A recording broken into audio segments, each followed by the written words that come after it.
तो गाइस जैसा कि पिछले पार्ट में हमने अभी तक देखा कि लूफी अपने गियर 5 को अनलॉक करके काइडो की बैंड बजाकर रख देता है और इसे हराकर वानो को दोबारा से आजाद कर देता है। इस इंसिडेंट के कुछ दिनों के बाद हमारे स्ट्रॉ हेड्स अपने अगले सफर के लिए निकल जाते हैं। रेवोल्यूशनरीज के पास साबो की कॉल आ जाती है जिसे कि मरीन्स इंटरसेप्ट कर लेते हैं और एक कॉल लुलुशिया किंगडम से की गई होती है और इस बात को गोरोसाई को बता देते हैं। लुलुशिया किंगडम 8 रेवोल्यूशनरी किंगडम्स में से एक है जो कि वर्ल्ड गवर्नमेंट के खिलाफ बगावत कर रहे हैं और कॉल में साबो बताता है कि किंग कोबरा को इसने नहीं बल्कि ईमो ने मारा है। और जब ये सारी बातें हो रही होती हैं तभी लुलुशिया किंगडम के ऊपर किसी लेजर से हमला हो जाता है जिसकी वजह से लुलुशिया किंगडम का नामो निशान तक मिट जाता है और ये डिक्लेयर किया जाता है कि लुलुशिया किंगडम कभी था ही नहीं और ईमो लुलुशिया किंगडम के मैप के ऊपर एक क्रॉस बना देता है। इस इंसिडेंट के कुछ दिनों के बाद हमारे स्ट्रॉ हेड्स अपने अगले सफर के लिए निकल जाते हैं जहां इन्हें एक्सट्रीमली कोल्ड वेदर कंडीशंस का सामना करना पड़ता है और इनकी नजर एक विशाल बॉम्ब एडी पर जाती है जो कि उसी हमले से क्रिएट हुआ था जो कि लुलुशिया किंगडम पर हुआ है और इसके अंदर एक व्यक्ति फंसा हुआ होता है और इस पर्सन को बाहर निकालने के लिए जोरो उस विशाल बॉम्ब को बीच में से काट देता है। भाई ये बंदा बैड है यार, जोरो मेरा फेवरेट है यार। और इसके अंदर से ज्वेलरी बोनी अपनी चाइल्ड फॉर्म में बाहर आती है। इधर क्या कर रही है भाई? लूफी बोनी को बचाने की कोशिश करता है और साथ ही में चॉपर को भी जो कि हवा की वजह से उड़ने लग रहा था। लेकिन तभी थाउजेंड सनी के ऊपर एक मेगा शार्क हमला कर देती है जिसकी वजह से लूफी बोनी और चॉपर पानी के अंदर गिर जाते हैं। जिम्बे इन्हें बचाने के लिए पानी के अंदर कूद जाता है जबकि फ्रैंकी थाउजेंड सनी को खतरे से दूर ले जाने की कोशिश करता है पर मेगा शार्क काफी सारे हमले करती है जिसकी वजह से थाउजेंड सनी पलट जाती है और हमारा सारा क्रू पानी के अंदर डूब जाता है। और गाइस ये शार्क इन पर मिसाइल से हमला कर रही होती है पर इन्हें बचाने के लिए एक विशाल रोबोट यहाँ पर आ जाता है पानी के अंदर और उस शार्क को मार के भगा देता है। और पास ही के एक मरीन बेस G14 में हेलमेपो और सभी मरीन सोल्जर्स हिबरी, ताशिगी और नेवी एडमिरल प्रिंस ग्रूस से रिक्वेस्ट करते हैं कि इन्हें हाचिनोसु आइलैंड जाने दे ताकि ये लोग कोबी को बचा सके। पर ग्रूस सेराफिम को एग हेड से डिप्लॉय करने की रिक्वेस्ट को मना कर देता है क्योंकि ये लोग अभी तक एक्स ड्रेक से कांटेक्ट नहीं कर पाए हैं। और यहाँ पर हमें उन सभी बच्चों को भी दिखाया जाता है, वही पंक हैजार्ड वाले बच्चे जिन पर एक्सपेरिमेंट्स हो रहे थे और ये सभी बच्चे पहले से नॉर्मल हो रहे हैं। और जिम्बे लूफी, चॉपर और बॉनी को पास के ही एक आइलैंड पर ले जाता है जहाँ बोनी लूफी को अपनी आइडेंटिटी रिवील कर देती है। और गाइस ये क्या है भाई? बॉनी भाई साहब गाइस आंखें बंद कर लीजिए अपनी। और बॉनी इन सभी को बताती है कि इस वक्त सभी लोग एग हेड आइलैंड पर हैं जो कि एक काफी ज्यादा फ्यूचरिस्टिक आइलैंड है और यहाँ पर डॉक्टर वेगापंक की रिसर्च लैब्स हैं और ये आइलैंड बाकी दुनिया से 500 साल आगे है। बॉनी बताती है कि यहाँ पर अकेली आई है क्योंकि इसे वेगापंक से कुछ काम है, पक्का वही सब होगा। पर यहाँ पर आते समय इसकी शिप को मैकेनिकल शार्क्स ने डिस्ट्रॉय कर दिया जिसके बाद चॉपर, लूफी, जिम्बे और बॉनी इस आइलैंड में एंटर कर जाते हैं जहाँ पर इन्हें बहुत ही बड़े विशाल एलियंस, जायंट रोबोट्स और खाने की चीजें नजर आती हैं। अरे भाई साहब खाना इतना सारा, क्या बात है? चॉपर देख रहा है ना तू?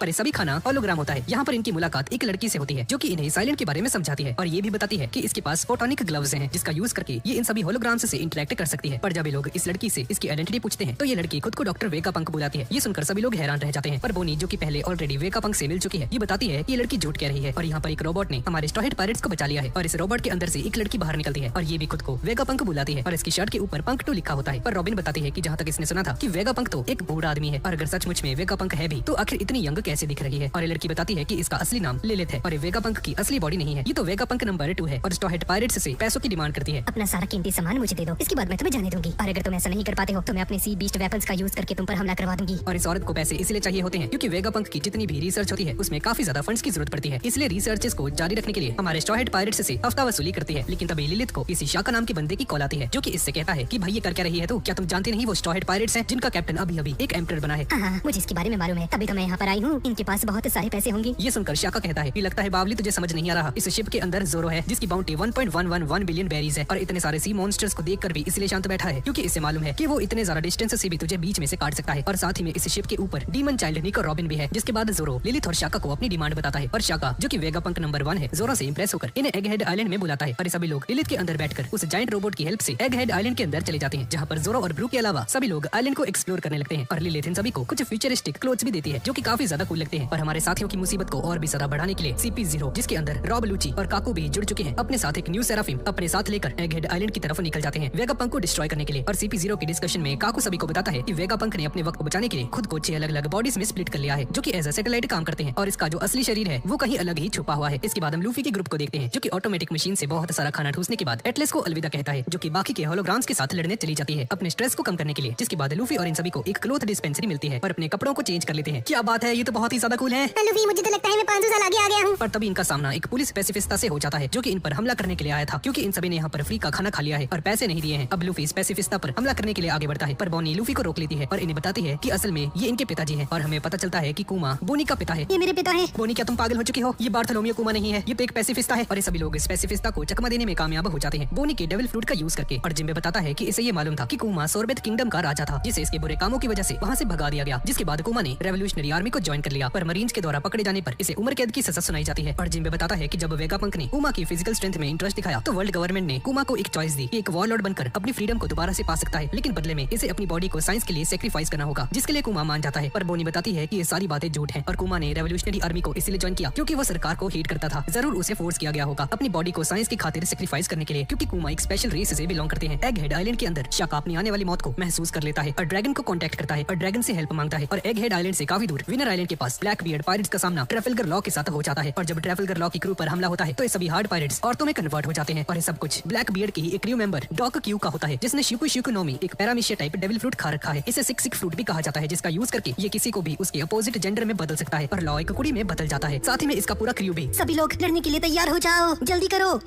वैसे लॉ तो भाई सही लग रहा है, सूट कर रहा है इस पे, लेकिन लॉ भी अपना कम नहीं है गाइस। अपनी स्ट्रॉन्ग हाकी का यूज करके डॉक क्यू की पावर्स को न्यूट्रलाइज कर देता है और दोबारा से एक मर्द बन जाता है। इसका क्रू भी ठीक हो जाता है। मैं वापस आ गया, क्या बात है? जिसके बाद हार्ड पायरेट्स सरफेस पर आते हैं, जहाँ पर ब्लैक बियर्ड और इसके सभी पायरेट्स इनका इंतजार कर रहे थे। वैन ओग्रे अपने डेविल फ्रूट रैप रैप का यूज करता है और जीसस बर्गेस को आइलैंड पर टेलीपोर्ट कर देता है और अपने devil fruit Ricky Ricky Nomi का यूज करके एक बहुत बड़े पहाड़ को उठा लेता है और ट्रैफलगर लॉ की तरफ इसे फेंकने लगता है। पर लॉ अपने डेविल फ्रूट की ताकत से इस पहाड़ के टुकड़े को छोटे छोटे पीसेस में काट देता है और वहीं ब्लैक बियर्ड टोक्यो के साथ स्ट्रॉन्गर के ऊपर टेलीपोर्ट हो जाता है, जो कि अब पेगासस की तरह उड़ सकता है उमा उमा नोमी डेविल फ्रूट की वजह से। और ब्लैक बियर्ड लॉ के रोड पॉनीग्लिफ्स को चुराने के लिए इस पर हमला कर रहा होता है। तुम्हारे सारे रोड पॉनीग्लिफ मैं चुरा लूंगा।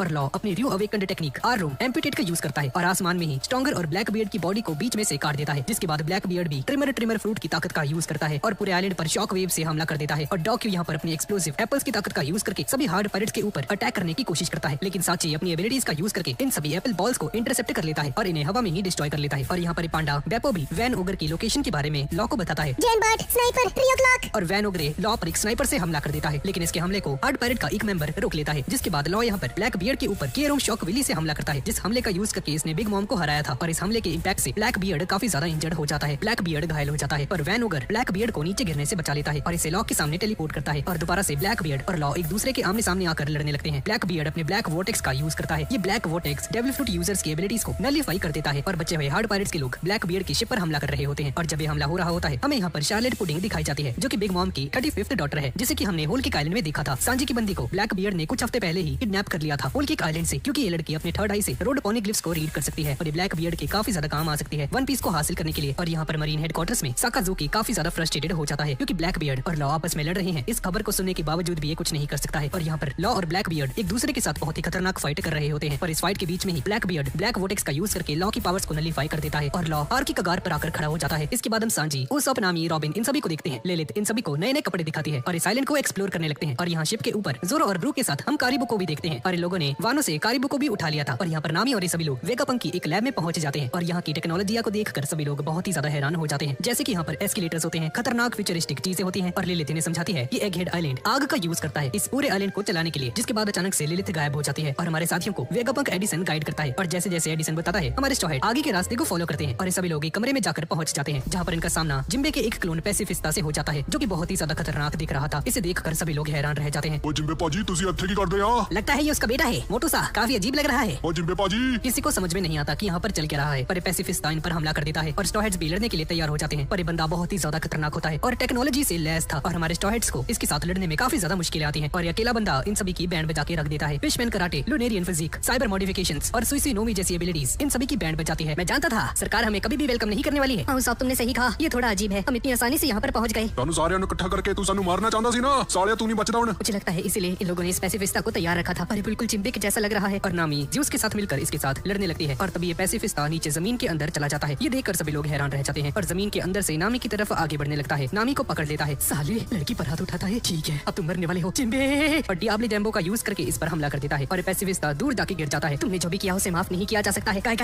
रॉबिन अपना एक खतरनाक सा अटैक इस पर करने ही वाली होती है कि तभी हम एक स्क्रीन को देखते हैं, जहाँ पर कुछ रोबोट्स इन्हें देख रहे होते हैं। क्या बात है, ये लड़की तो बहुत ही ज्यादा औसम है। पर पैसिफिस्ता रॉबिन के अटैक से बच जाता है और जमीन के अंदर जाकर इसके सामने आ जाता है और इस पर अपना हमला करने ही वाला होता है कि तभी उसॉप अपने स्लिंग शॉट से इसे रोक लेता है और गायब होकर उसॉप के पीछे आकर इसे पकड़ लेता है। उसॉप सांजी ओए, सारा कुछ मेरे ते छड़ दे। एक गबरू जवान दे हुंदे ओए उसॉप नु कुछ नहीं हो सकता। और रेडिकल बीम से हमला कर देता है। ये सारे रोबोट्स इनकी फाइट को देख रहे होते हैं। लिलिथ स्क्रीन के ऊपर सभी को देख रही होती है और पैसिफिस्ता इन सभी के बीच में हो रही फाइट का डेटा कलेक्ट कर रहे होते हैं। और हम एडिसन को भी देखते हैं, जो कि ये सारी इन्फॉर्मेशन कलेक्ट कर रहा होता है। और तभी इन सभी को भूख लग जाती है और हम एक स्विमिंग पूल को देखते हैं, जहाँ पर एक लड़की जिसका नाम की ग्रीड है, जो कि छठी वेगापंक है, नींद से उठ जाती है। ये लड़की कुछ डोनट्स को खाती है और इसके डोनट्स खाने की वजह से एडिसन और एटलेस दोनों का पेट भर जाता है और इनकी एनर्जी रिस्टोर हो जाती है, जिसका मतलब है ये सभी वेगापंक्स आपस में कनेक्टेड है और ग्रीड के लिए ढेर सारा खाना आने लगता है और ये तीनों दोबारा से अपना काम करना शुरू कर देते हैं। और यॉर्क दोबारा से सो जाती है। तभी पाइथागोरस को कोई बुलाता है, जो कि कोई और नहीं बल्कि वेगापंक नंबर 1 शाका होता है। मेरे हिसाब से तुमने काफी ज्यादा डेटा कलेक्ट कर लिया है, अब मुझे उनसे जाकर मिलना है। जी अभी रुक जाइए, थोड़ा समय और रुक जाइए प्लीज। शाका के बच्चे हट जा, हमें मत बता हमें क्या करना है। इन लोगों के साथ ऐसा ही होना चाहिए। थोड़ा और मजे लेने दो। नहीं, हम लोग अगला कदम बढ़ाने